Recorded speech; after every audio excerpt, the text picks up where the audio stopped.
Hi students, welcome to Easy Elimu Learning Simplified. My name is Mbithe, and in today's session we are going to learn all about emails. We will define what an email is, we'll learn how to write an email, how to respond to an email, and the format to use when writing an email. So remember when we introduced functional writing, we said that one characteristic of functional writing is that the different types of functional writing have a fixed format. So there's a way in which you write a formal letter. There's a what steps to follow. There's a way in which you write an informal letter. There's a format for writing a recipe. There's a format for writing minutes. There's a format for writing a report.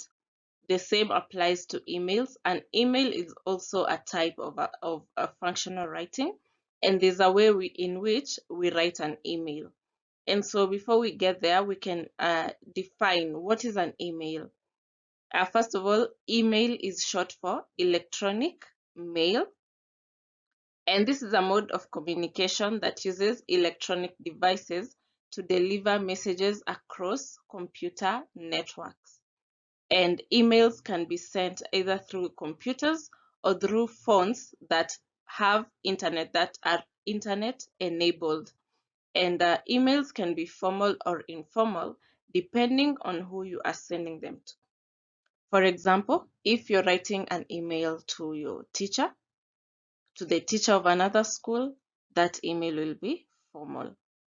If you're writing an email to your friend, to your cousin, to your parent, that email will be informal. So depending on who you're writing the email to, it can be either formal or informal. So that means you can either use formal language or informal language.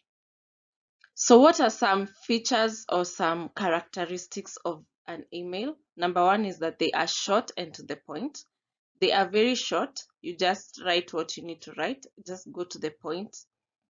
Number two, they are clear and they do not have unnecessary jargon. So just use simple language.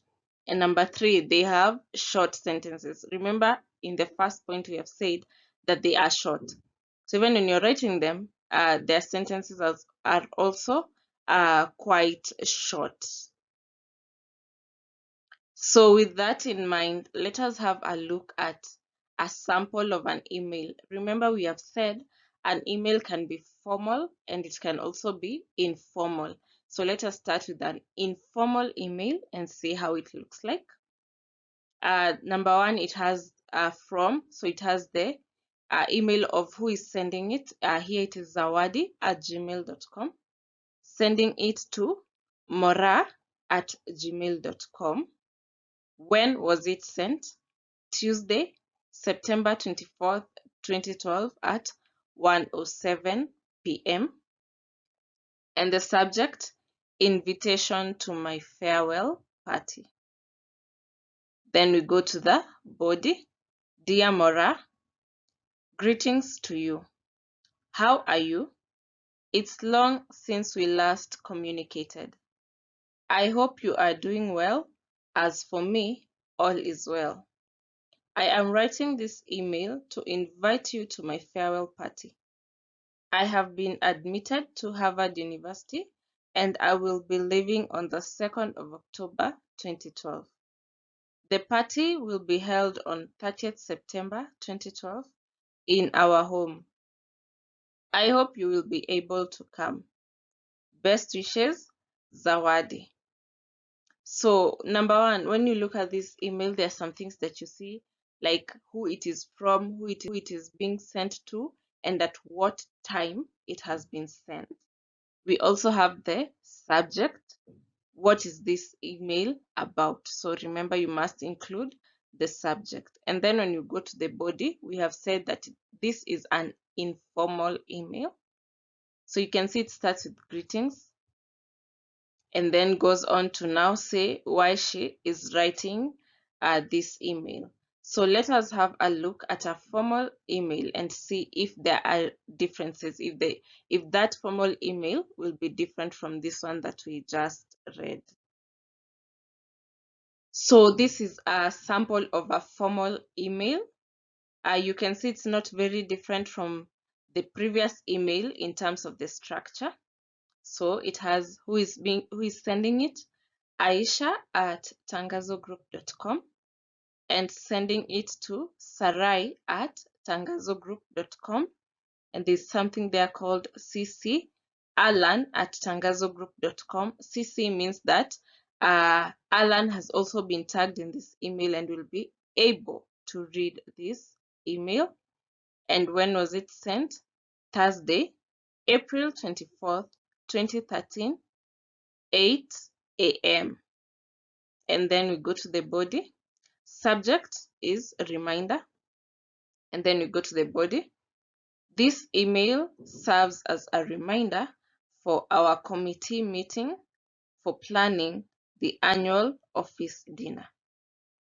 The meeting will take place on Monday, April 28th at 11 a.m. Please purpose to attend the meeting and keep time. Regards, Riziki.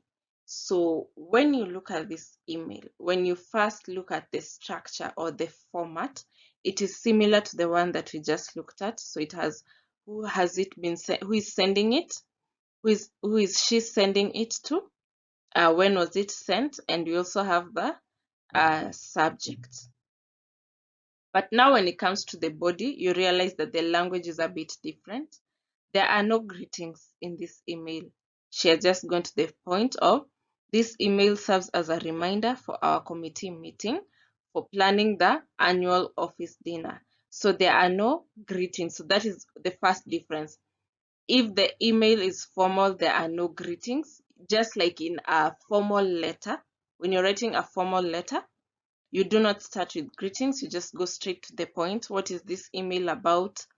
This one was a reminder, so you give the reminder, the time, the place, the venue, and sign out.